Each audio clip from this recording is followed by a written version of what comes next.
ito ay rated SPJ, striktong patnubay at gabay ng may alam ang kailangan.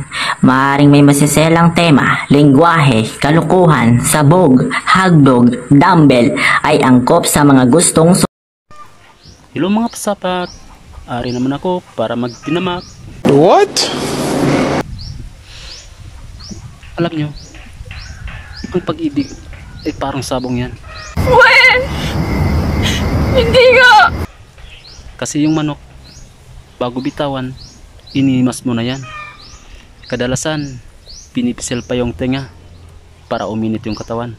Kung sakaling bitawan, matindi ang salpukan. Totoo yan. Ganon din sa dalawang taong na nagmamahalan. Hinihimas din muna yan. At kapag uminit na yung katawan, sigurado matindi ang sagupahan.